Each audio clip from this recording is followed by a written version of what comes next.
महिमा हो और प्रभु की स्तुति करते हम प्रभु का धन्यवाद करते हैं कि उसने हमें एक और मौका दिया, एक बार फिर से इकट्ठा होने के लिए हम प्रभु का धन्यवाद करते हैं। आज की शाम हमारा सब्जेक्ट है, मैंने आपको भेजा था सब्जेक्ट कि सरसों के बीज के बारे में। सरसों के बीज के बारे में दो बात बाइबल में जिक्र है, खास करके न्यू टेस्टामेंट में। एक बार प्रभु ने कहा कि तुम्हारा विश्वास राई के दाने के बराबर होना चाहिए, भी होगा तो इतना। अगर तुम्हारा विश्वास राई के दाने के बराबर हो तो तुम पहाड़ से कहोगे रिमूव हो जा तो वो हो जाएगा।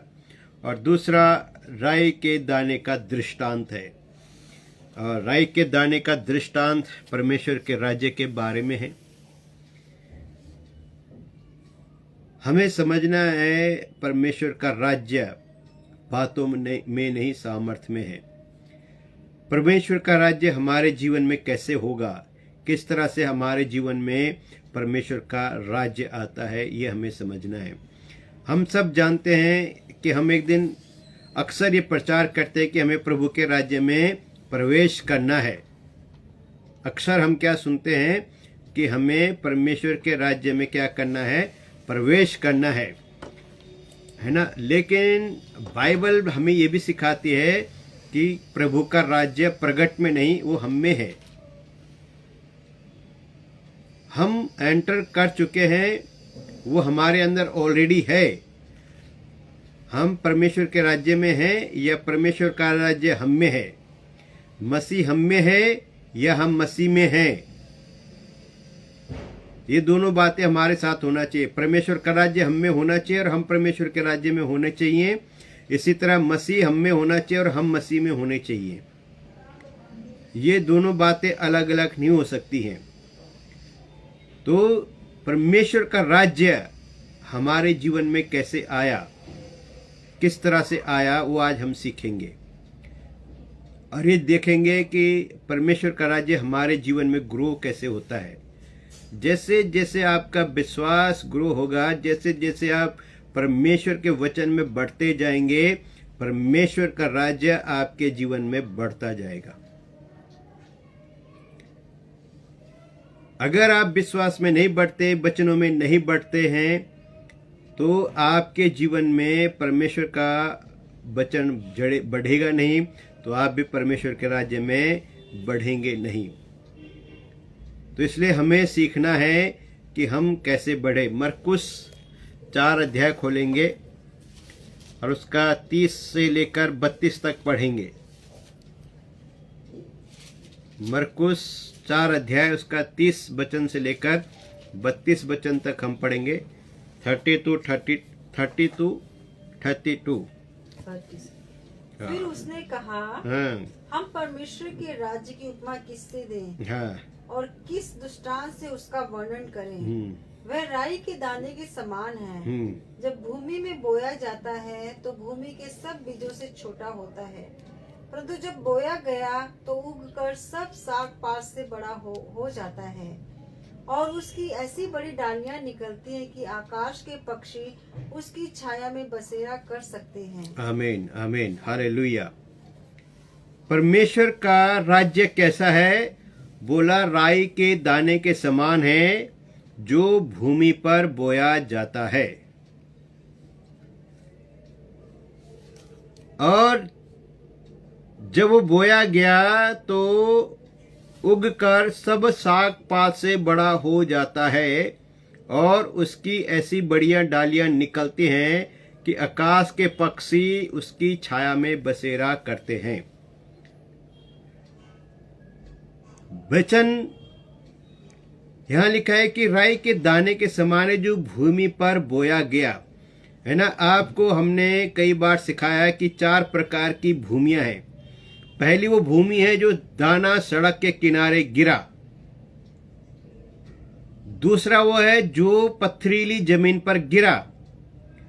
तीसरी जमीन वो है जिसमें झाड़ियां हैं, कांटे उटकटारे हैं।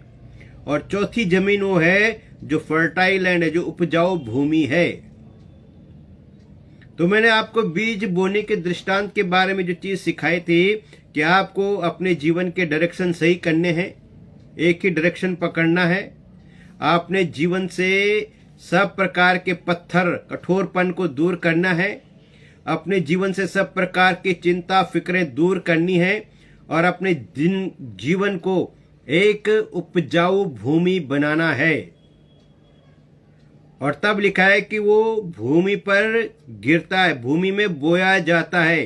क्या बोया जाता है? राई का दाना यानी परमेश्वर का वचन उस भूमि में बोया जाता है। और जब वो बोया जाता है तो बोला उगकर साग पात उपजाता है, यानी न्यूट्रिशन को पैदा, हमारी आत्मा को वो न्यूट्रिशन देता है ना। जैसे आजकल पंजाब में लोग साग खा रहे हैं, सर्दियों के अंदर सब लोगों के चेहरे लाल क्यों हो जाते हैं? क्योंकि ग्रीन वेजिटेबल खाते हैं। और उनमें सबसे ज्यादा खाया जाने वाला जो साग है वो सरसों का ही है, राई का ही है। और सबसे ज्यादा आयरन जो है वो राई के ही साग पात में होता है। तो ये राई और सरसों थोड़ा बहुत फर्क है इनमें। तो जो राई का अगर आपने ओरिजिनल प्लांट देखा होगा तो उसका पत्ता बहुत बड़ा होता है, सरसों का पत्ता थोड़ा छोटा होता है, पर राई का पत्ता बहुत बड़ा होता है। और वो साग पातों में सबसे बड़ा साग पात का पौधा बनता है। जो देसी राई है तो छोटी दिखती है, पर जो अगर आप देखेंगे तो जो जंगली राई अगर आपने कभी देखी होगी तो बहुत बड़ा बनता है। बहुत बड़ा पेड़ तो नहीं बनता, पर इतना बड़ा हो जाता है कि वो सब साग पात में सबसे बड़ा होता है। और लिखा है कि उसकी शाखाएं यानी उसकी ऐसी बड़ी डालियां निकलती हैं कि आकाश के पक्षी उसकी छाया में बसेरा कर सकते हैं। अगर हम प्रैक्टिकल देखेंगे तो राई के दाने पर न तो कोई घोंसला बना सकता है और न उसकी छाया में कोई पक्षी छाया ले सकता है। लॉजिकली हम देखेंगे तो, क्योंकि वो पेड़ वास्तव में इतना बड़ा नहीं होता है कि आकाश के पक्षी उस पर बसेरा कर दें या उसके नीचे कोई छांव ले सके। ये शारीरिक रूप से हमने देखना नहीं, पर सोचना है कि ये आपके जीवन में कैसे, आपका आकार भी 6 फुट से ऊपर नहीं जा सकता है, 7 फुट से। तो आप फिजिकली स्ट्रक्चर में इतना नहीं है, लेकिन आप फैलेंगे।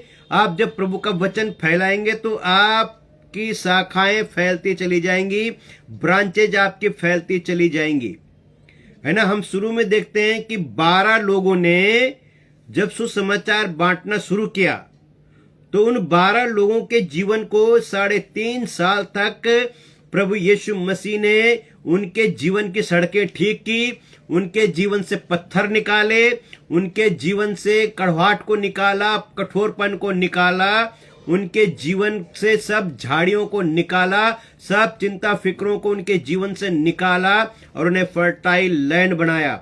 इसलिए प्रेरितों के काम 2 अध्याय में लिखा है कि सब लोग अपना सब कुछ बेच बाच के उनके चरणों में लेकर आ गए। और फिर वो पेड़ कैसा फैला, वो बीज जब वो साग पात बाहर आया, उसने खुद को उनकी आत्माओं को न्यूट्रिशन दिया। और उस न्यूट्रिशन के बाद उसकी जो ब्रांचें फैलती चली गई तो एक झटके में 3000 लोगों ने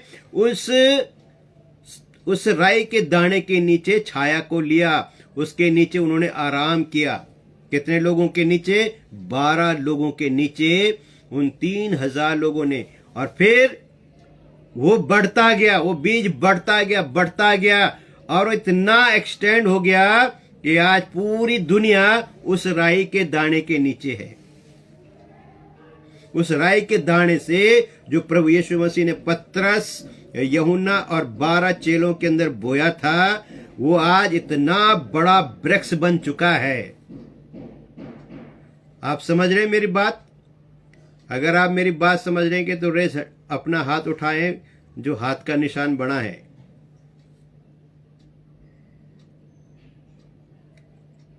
गुड, धन्यवाद। इसका मतलब आप समझ रहे हैं। तो आज वो बीज जो प्रभु यीशु मसीह ने उन 12 लोगों के अंदर बोया था, आज वो बीज इतना बड़ा वृक्ष बन चुका है कि पूरे वर्ल्ड में उसकी ब्रांच है। हालेलुया। पूरे वर्ल्ड में कोई देश ऐसा नहीं जहां क्रिश्चियन नहीं है, जहां चर्च नहीं है, जहां प्रभु के लोग नहीं है। ऑल ओवर द वर्ल्ड, क्योंकि वो ब्रांच यरूशलेम से फैला, वो यहूदिया में गया, वो समारिया में गया, और वो जगत के छोर तक उस वृक्ष की, उस राई के वृक्ष की ब्रांचें फैल गई। और आज उसमें काले पक्षी ही नहीं, पूरी दुनिया उसके नीचे, उसकी छाया के नीचे बसेरा कर रही है। हालेलुया।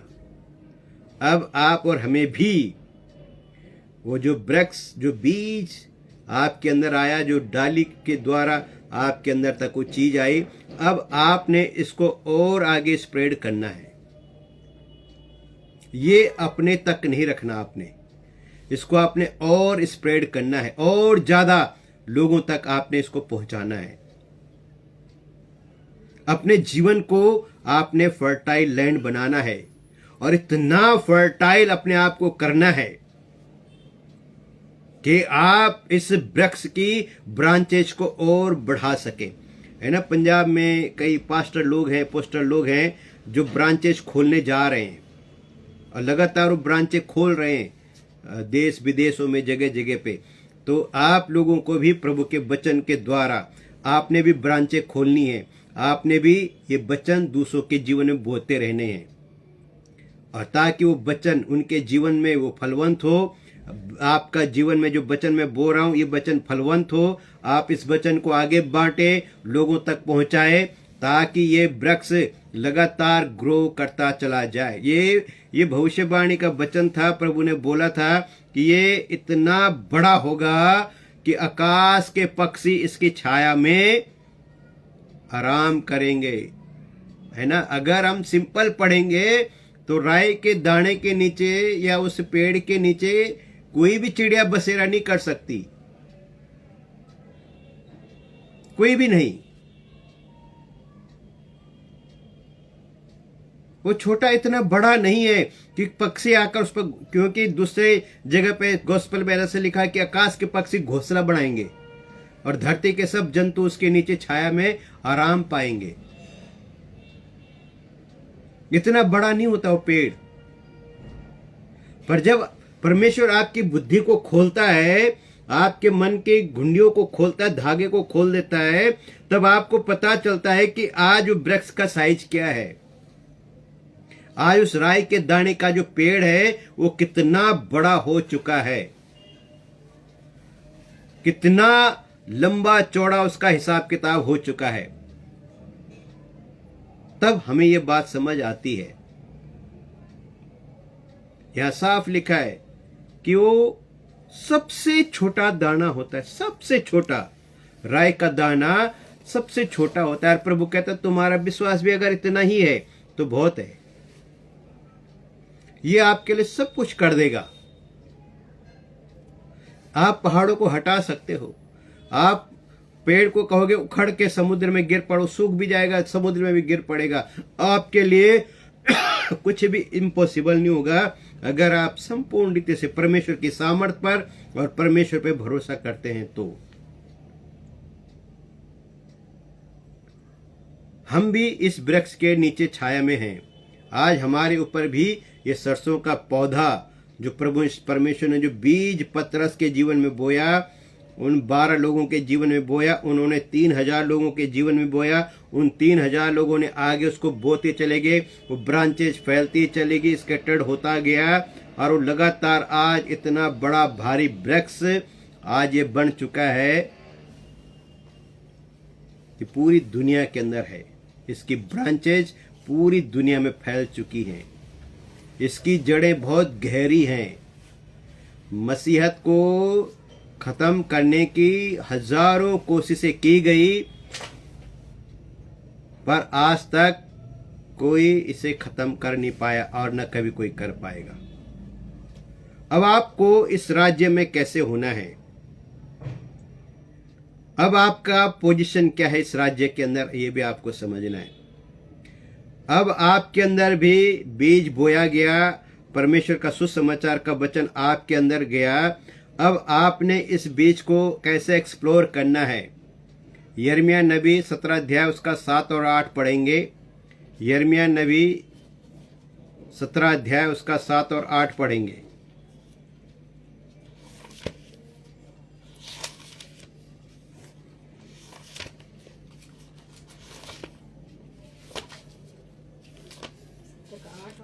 सत्रह का 7 और 8। धन्य है वह पुरुष हाँ। जो यहोवा पर भरोसा रखता है, जिसने परमेश्वर को अपना आधार माना हो। वह उस वृक्ष के समान होगा जो नदी के किनारे लगा हो और उसकी जड़ जल के पास फैली हो। जब धूप होगी तब उसको ना लगेगी, उसके पत्ते हरे रहेंगे और सूखे वर्ष में भी उनके विषय में कुछ चिंता न होगी, क्योंकि वह तब भी फलता रहेगा। आमीन, हालेलुया, तब भी फलता रहेगा। यहाँ लिखा है धन्य वह पुरुष जो यहोवा पर भरोसा रखता है। तो जो बीज आपके अंदर बोया गया है विश्वास का, वो ये कहता है कि धन्य है वो पुरुष, वो विश्वास जो संपूर्ण हृदय से यहोवा पर भरोसा रखता है, उसकी सामर्थ्य पर भरोसा रखता है, उसके ऊपर भरोसा रखता है कि मेरा प्रभु सब कुछ कर सकता है। कहता हूं उस वृक्ष के समान है। अभी आपके जीवन में जो बीज बोया गया ये उस वृक्ष के समान होगा। किस वृक्ष के समान? जो बहती नदी के किनारे लगा है। बहती नदी, बहता दरिया, यानी पवित्र आत्मा यीशु मसीह को जीवन का जल के किनारे ये पेड़ लगाया गया है। और यहां लिखा है कि ये पेड़ कैसा है? उसकी जड़ जो है परमेश्वर में फैली हुई है, परमेश्वर के वचनों में फैली हुई, परमेश्वर के जीवन के जल में गहरी तक फैली हुई है। जहां जहां तक वो जल गहरा गया है वहां वहां तक उसकी जड़ें फैली हैं। आपको परमेश्वर के अंदर अपने आप को जड़ पकड़नी है। आपने इस पेड़ को पहले नीचे की तरफ लेकर आपने जड़ें पकड़नी परमेश्वर में, उसके वचनों में आपने रूटेड होना है और बहुत गहरे तक रूटेड होना है। जैसे मरुस्थल के अंदर जितने भी पेड़ पौधे आपने देखोगे कैसे हरे भरे रहते हैं, क्योंकि उनकी जड़ें बहुत गहरी होती हैं। उन्हें कभी भी मरुस्थल के अंदर इतने भयानक तूफान आते हैं, वो कभी भी किसी भी पेड़ को उखाड़ नहीं पाते हैं। रीजन क्या है? कि वो पेड़ जमीन के अंदर बहुत गहरे गए होते हैं, उनकी जड़ें बहुत गहरी होती हैं।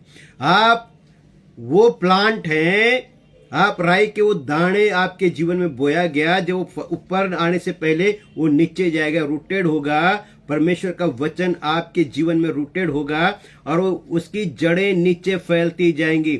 जितना ज्यादा आप नीचे फैलोगे और जब बडिंग होगी, जब आप ऊपर आओगे, तो आप उतना ही ऊपर भी फैलोगे। अगर आपने नीचे जड़ें नहीं पकड़ी हैं तो आप चीड़ के पेड़ के समान ऊपर तो चले जाओगे पर हल्के से तूफान में उजड़ जाओगे, है ना। हम पहाड़ों के रहने वाले लोग, हमने पता है कि जब थोड़ी सी तेज हवा चलती है सबसे ज्यादा चीड़ के पेड़ गिरते हैं, क्योंकि उनकी जड़ें नीचे है ही नहीं, वो ऊपर ऊपर ऊपर चले जाते हैं। और एक हल्का सा तूफान आता है तो हमारे इधर तो सड़कों पे सारे चीड़ के पेड़ गिरे पड़े होते हैं, क्योंकि वो कहीं पे भी उग जाते हैं और फटाफट फटाफट लंबे हो जाते हैं, बहुत ऊपर चले जाते हैं, पर दम नहीं होता उनमें, उनकी जड़ें गहरी नहीं होती हैं, वो आसानी से उखड़ जाते हैं।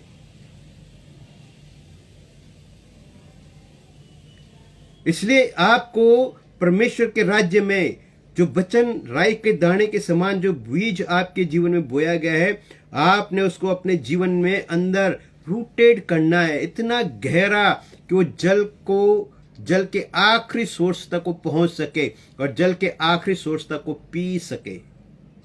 जीवन के जल को वो पूरी तरह से ऑब्जर्व कर सके, पी सके उसे, ताकि जब वो जड़ें जितना ज्यादा जल पिएंगी वो पेड़ को उतना मजबूत बनाएंगी, और जैसे जैसे पेड़ ऊपर आएगा वो उतना ज्यादा फलवंत और उसकी बेशुमार उसके अंदर शाखाएं होंगी, उसकी ब्रांचेज बहुत ज्यादा होंगी और वो फैलता चला जाएगा। और यहां पे आगे लिखा है जल के पार, और जब धूप होगी तो उसको न लगेगी। धूप का मतलब जैसे हमने पढ़ा कि जो पौधे जो जल्दी से उगाए थे, जो पथरीली भूमि पे बोए गए थे, जब वो पौधों के ऊपर धूप लगी तो वो मुरझा गए, क्योंकि उन्होंने जड़ नहीं पकड़ पाई थी। इसलिए धूप लगते ही थोड़ी सी कठिनाई आई, थोड़ी सी मुसीबत आई, थोड़ी सी परीक्षा आई और वही खत्म। तो कहता है जिसने गहरी जड़ पकड़ रखी है, जब उसको धूप लगेगी यानी उसके जीवन में मुसीबत आएंगी, तकलीफें आएंगी, तो उसको नहीं लग पाएगी, उसका वो कुछ नहीं बिगाड़ पाएगी। ऐसा है परमेश्वर का राज्य आपके जीवन में। सरसों के सीड के समान फ्लोरिश होता है, एक्सप्लोर होता है, बढ़ता है, ऊपर जाता है, पहले नीचे जाता है, जड़ें पकड़ता है, इतनी मजबूत जड़ पकड़ता है कि कोई चाहकर भी उसे हिला नहीं सकता, उखाड़ नहीं सकता, क्योंकि वो जीवन के जल की नदी के किनारे लगाया गया है। तो आपके जीवन में वो वृक्ष एक्सप्लोर होना चाहिए, बढ़ना चाहिए, फैलना चाहिए। आपके जीवन के द्वारा ये ब्रांचेज लगातार ग्रो होती चाहिए। प्रभु इसको प्रूनिंग करता रहेगा और आपको बढ़ते रहना है। प्रभु आपको प्रूनिंग करता रहेगा, आपको बढ़ता रहना। प्रभु आपकी काट छांट करता रहेगा, आपको ऊपर बढ़ते रहना है। नीचे जड़ पकड़ लो, फिर ग्रोथ करना उसके हाथ में है। बाइबल में पौलुस कहता है मैंने बोया, अपोलोस ने सींचा, परमेश्वर ने बढ़ाया। बढ़ाना प्रभु का काम है, काट छांट करके वो बढ़ाएगा। आपको तो बस बने रहना है, जड़ पकड़ के रखना है। परमेश्वर के किंगडम को अपने जीवन से हिलने नहीं देना। उसके परमेश्वर के किंगडम को अपने जीवन में जड़ पकड़ने दो, गहराई तक जड़ पकड़ने दो।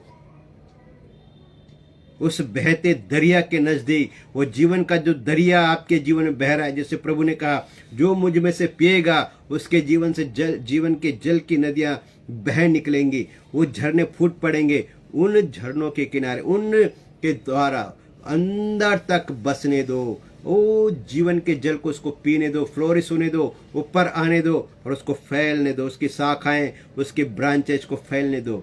वह कहता है धूप होगी, वो उसे झुलस न सकेगी, उसको कोई हानि नहीं होगी, उसको कोई फर्क नहीं पड़ेगा।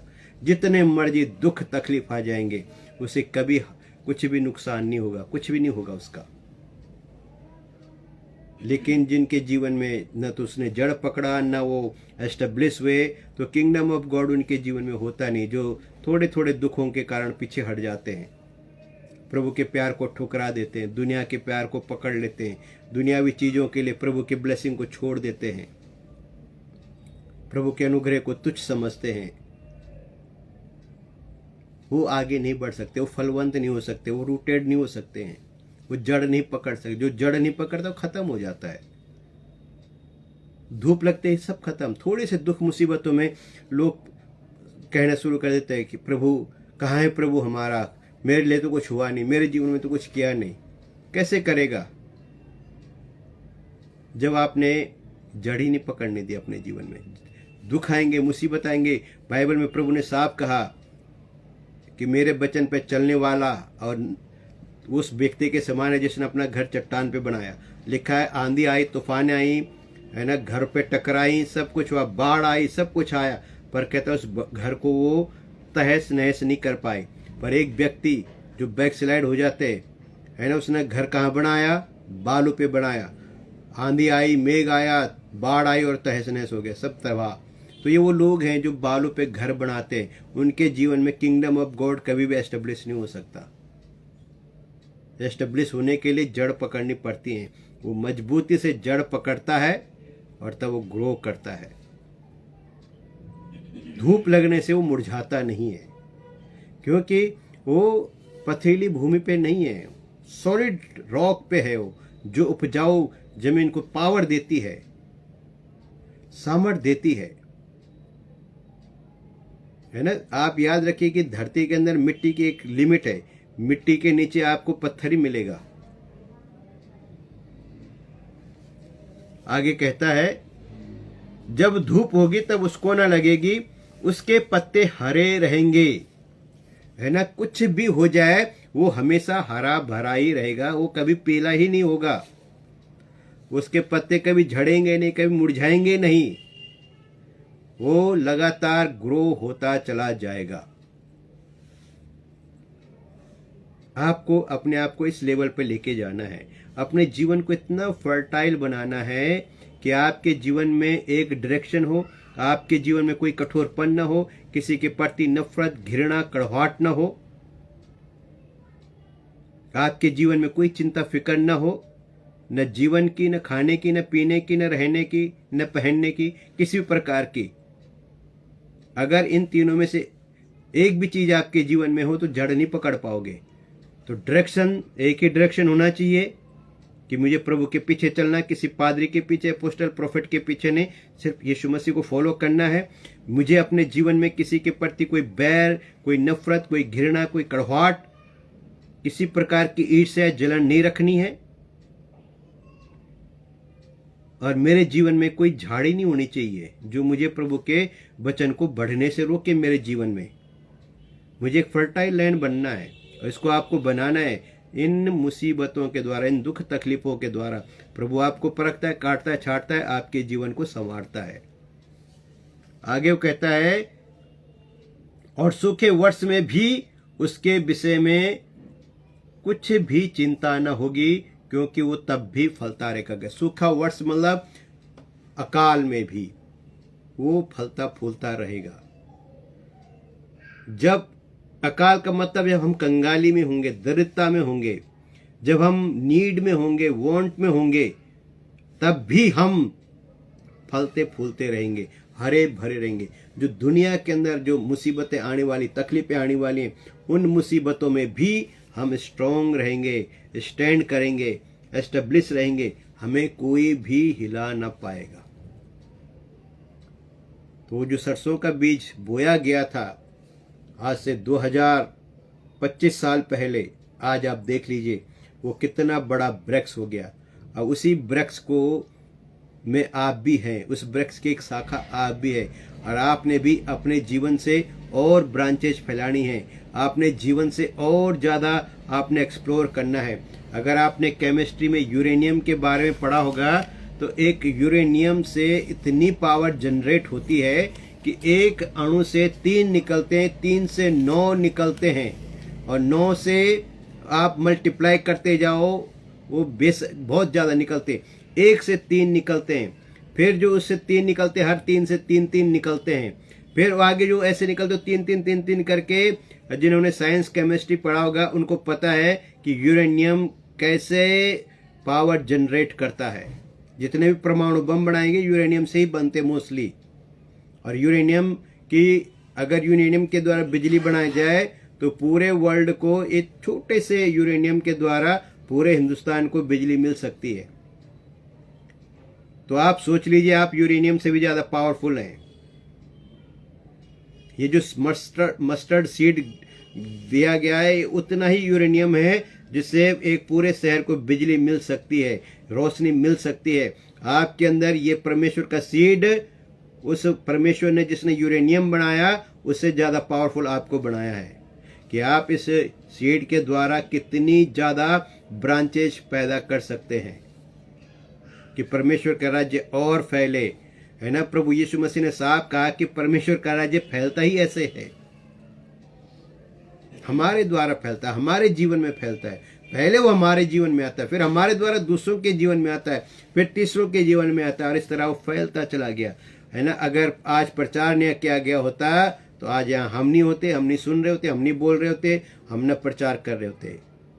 पर वो बोया गया, आज से 2025 साल पहले वो बोया गया प्रभु यीशु मसीह के द्वारा, उसके चेलों के जीवन में, उसके चेलों के द्वारा वो आगे बढ़ा और वो वृक्ष आज बड़ा हो गया। प्रभु ने उसको बोया था, पतरस इन्होंने उसको सींचा था और प्रभु ने उसको स्प्रेड कर दिया। कलीसिया स्कैटर्ड हुई, कलीसिया तितर बितर हुई, है ना। अगर वो यरूशलेम तक रह जाता और वहां कोई सताव नहीं आता कलीसिया के अंदर, तो आज दुनिया में गॉस्पेल न पहुंचा होता, फिर वो यरूशलेम तक ही रह जाता। पर प्रभु ने क्या किया, उसको स्कैटर्ड कर दिया, सताव प्रभु ही लेकर आता है, कोई और नहीं आता, थर्ड पार्टी नहीं लाती है। प्रभु सताव लेकर आता है, उसको फैलाना चाहता है वो। हम सताव से डर जाते हैं, प्रोसिक्यूशन आ गया, भागो वहां से, जरूरत नहीं है। ये फैलाता है उसको और फैलता जाता है। हम भागेंगे वो फैलता जाएगा, हम भागेंगे वो फैलता जाएगा, जहां जहां भागेंगे वो फैलता जाएगा। एक और वचन भजन संहिता पहला अध्याय खोल लीजिए, वहां पे भी एक पेड़ के बारे में बात की है।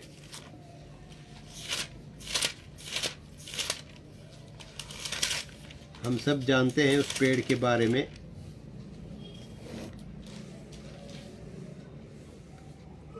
हाँ, 1 से लेकर 3 तक पढ़ दीजिए। क्या ही धन्य है वह पुरुष जो हाँ। दुष्टों की युक्ति पर नहीं चलता, हाँ। और न पापियों के मार्ग में खड़ा होता, और न ठट्टा करने वालों की मंडली में बैठता है, परंतु वह तो यहोवा की व्यवस्था से प्रसन्न रहता और उसकी व्यवस्था पर रात दिन ध्यान करता रहता है। वह उस वृक्ष के समान है जो बहती नालियों के किनारे लगाया गया है और अपनी ऋतु में फलता है, और जिसके पत्ते कभी मुरझाते नहीं। इसीलिए जो कुछ वह पुरुष करे वह सफल होता है। बस, आमीन, हालेलुया। अब और भी ज्यादा एक्सप्लोर हमें यहाँ मिल गया। अब आपको एक्सप्लोर होने के लिए क्या करना है? वो कहता है कि वो दिन और रात यहोवा की व्यवस्था पर ध्यान लगाता है, मेडिटेट करता है। यहोशू को क्या बोला परमेश्वर ने कि एक्सप्लोर कैसे करोगे तुम? जब डे और नाइट मेरे वचन पर, मेरी व्यवस्था पर मनन करोगे, उसके अनुसार चलोगे, तब तुम एक्सप्लोर होंगे।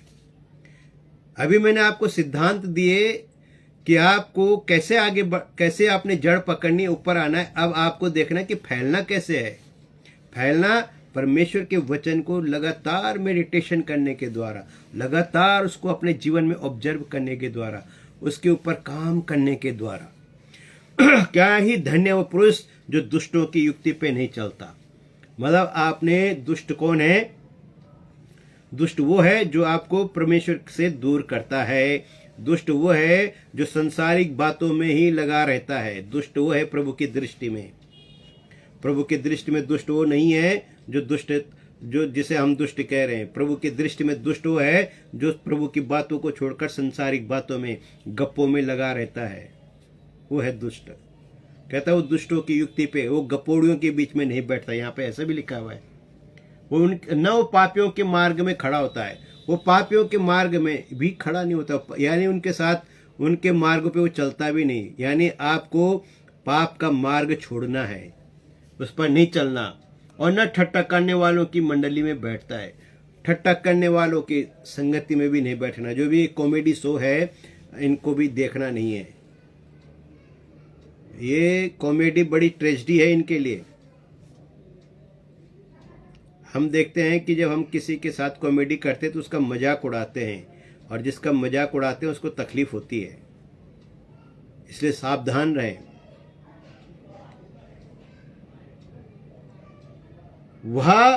परंतु वह तो यहोवा की व्यवस्था से प्रसन्न रहता और उसकी व्यवस्था पर रात और दिन ध्यान करता रहता है।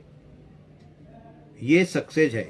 ये सक्सेस का मूल रूप यही है कि आपको जो राई का दाना दिया गया, आपके जीवन में बोया गया है, उसके ऊपर आपने मनन करते रहना है। जो बीज आपके जीवन में बोया जाता है, जो कुछ आपको सिखाया जाता है, जो कुछ आप प्रभु के वचन के द्वारा सीखते हैं, पढ़ते हैं, उस पर आप दिन और रात मनन करें। दिन और रात मनन करें, आप एक्सप्लोर हो जाएंगे।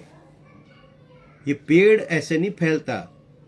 पानी तो मिल रहा है, सब कुछ मिल रहा है, पर ये पेड़ कुछ एक्शन नहीं कर रहा है। इस पेड़ से ये ठट्टा करने वाली ब्रांच काटते हैं प्रभु, है ना। दुष्टों की युक्ति पर चलने वाली ब्रांच को काट देता है। पापियों के मार्ग की तरफ बढ़ने वाली ब्रांच को काट देता है। ठट्टा करने वाले की ब्रांच को काट देता है। इसलिए यूहन्ना 15 अध्याय में लिखा है कि जो डाली फलती है उसे वो काटता और छांटता है ताकि वो और फले। तो परमेश्वर जैसे कोई ब्रांच में गड़बड़ी आती है, प्रभु फटाफट काट देता है उस ब्रांच को और उसको प्रूनिंग करके उसको एक सही आकार में ढाल देता है। तो परमेश्वर अपने राज्य को जब आपके जीवन में बढ़ाता है, तो आप एक ह्यूमन बीइंग है, तो आप टेढ़े मेढ़े भी हो जाते हैं कई बार, तो उन ईंटों को भी सीधा करता है, वो सेट करता है। आपके जीवन में काट छांट करता रहता है, आपको लेवल पर लेकर आता है, आपको वो तितर बितर नहीं होने देगा, आपको वो डिसमेंटल नहीं होने देगा, वो डिसलोकेटेड नहीं होने देगा, आपको वो ढांचे में लेकर आएगा, वो शेप में लेकर आएगा कि ऐसा वृक्ष जो दूर से दिखाई दे, जिसके नीचे लोग आकर छाया लें, लोग उसके पंखों के नीचे शरण लें, वो आशीष पाए, उसकी छाया के नीचे आकर आशीष पाए, उसके वचनों के द्वारा वो उनके आत्मा को न्यूट्रिशन मिले, वो लोगों के जीवन में इंकरेजमेंट को डाले, लोगों के जीवन में जीवन को फूंक दे, जीवन के वचन को फूंक दे, वो उसको ऐसा बनाएगा, काट छांट करेगा प्रभु उसके जीवन में, ताकि वो एक सॉलिड फॉर्म को ले सके, सॉलिड आकार को ले सके, वो फैल सके, वो बढ़ सके और वो एक्सप्लोर हो सके। और उसके लिए सक्सेस के पीछे क्या है? डे एंड नाइट आपको मेडिटेट करना है। आप सुनने वाले मत बनो, उस पर डे और नाइट मेडिटेट करो, तब परमेश्वर का राज्य आप में लगातार ग्रोथ करता जाएगा। आप एक ऐसी डाली बन जाएंगे जो अत्यंत फलवंत हो जाएगी, जो लगातार फैलती जाएगी, क्योंकि प्रभु ने साफ कहा है मत्ती 7 में कि जो डाली फल नहीं लाती उसे, जो डाली प्रभु ने नहीं लगाई उसे उखाड़ दिया जाएगा, जो पेड़ अच्छा फल नहीं लाता उसे काट दिया जाएगा, है ना। इसलिए प्रभु कहता है हर एक डाली को अच्छा फल लाना है। जब हम अच्छा फल लाएंगे तब हम फैलेंगे, फूलेंगे, आगे बढ़ेंगे, फ्लोरिश होंगे। पर अगर हम ऐसा नहीं करेंगे तो हमारे लिए खतरे की घंटी बज सकती है।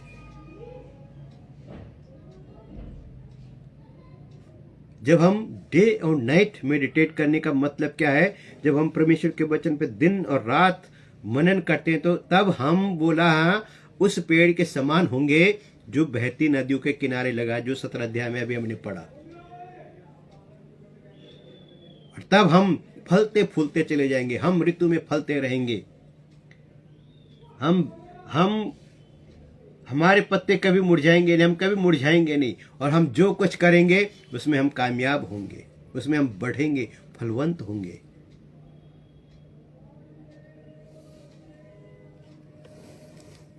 है ना। किसी ने मेरे जीवन में परमेश्वर का बीज बोया, किसी व्यक्ति ने, उस व्यक्ति को किसी और व्यक्ति ने सींचा और उस बीज को प्रभु ने बढ़ाया, और मैंने उस बीज के ऊपर मेडिटेट किया। वो बीज जो मेरे जीवन में आया था वो ये था कि यदि तू यीशु पर विश्वास करेगा तो तू और तेरा घराना उद्धार पाएगा। और उस बीज को मैं अपने जीवन में फ्लोरिश करता रहा, उसको, उस बीज के ऊपर मैं मनन करता रहा। आज तक मनन करता हूं कि मेरा पूरा घराना उद्धार पाएगा, और मैं लगातार इस वचन को अपने जीवन में बोलता रहता हूं, और उसका फल बहुत निकल चुका है। अभी कुछ ही लोग हैं जो रह गए हैं, वो भी एक दिन तौबा करेंगे, पछताव करेंगे, और वो भी इस पेड़ जो प्रभु ने मेरे जीवन में लगाया इसकी छाया में आएंगे। वो सब आएंगे जिनके लिए मैं दुआ कर रहा हूं, अपने घराने के लिए, लोगों के लिए। वो सब एक दिन इस पेड़ के नीचे आएंगे, वो छाया में आराम पाएंगे। आपको अपने आप को ऐसा पेड़ बनाना है, ऐसा फलवंत बनाना है, और ये आसान, बहुत आसान है। हमने अपने जीवन को राई के दाने के समान रखना है, अपने विश्वास को बनाए रखना है। हमें परमेश्वर के ऊपर वो भरोसा रखना है जो हमने यिर्मयाह 17 का 7 और 8 में पढ़ा। धन्य हो पुरुष जो यहोवा पर भरोसा रखता है, जिसका भरोसा यहोवा पर है।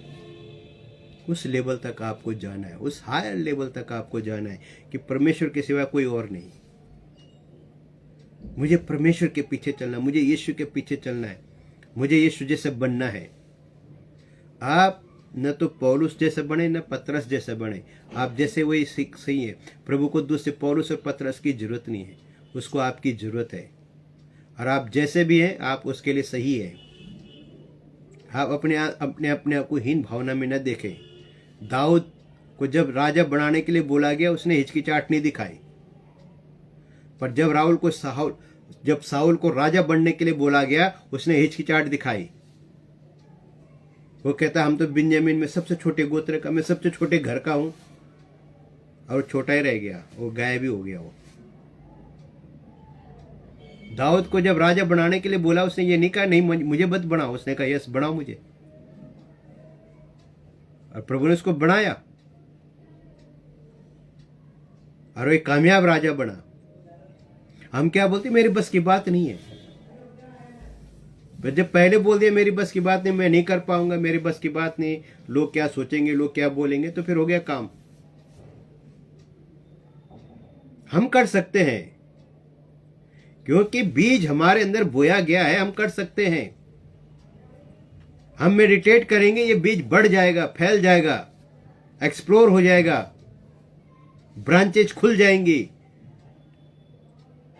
ये मत सोचे कि एक ब्रांच में कितने लोग आएंगे, कितने मेरे चर्च, मैं चर्च ब्रांच की बात नहीं कर रहा हूं आपसे, ये चर्च की ब्रांचें खुल जाएंगी।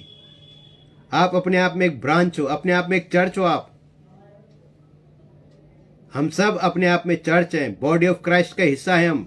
हम उस कलीसिया का हिस्सा है जो खुदा की कलीसिया है, जो खुदा के दुल्हन का हिस्सा है। हम कोई सर है, कोई पैर है, कोई आंखें हैं, कोई हाथ है, कोई उंगलियां हैं, कुछ ना कुछ अंग के हिस्से हम, कोई कान है, कोई आंख है, कोई जबान है।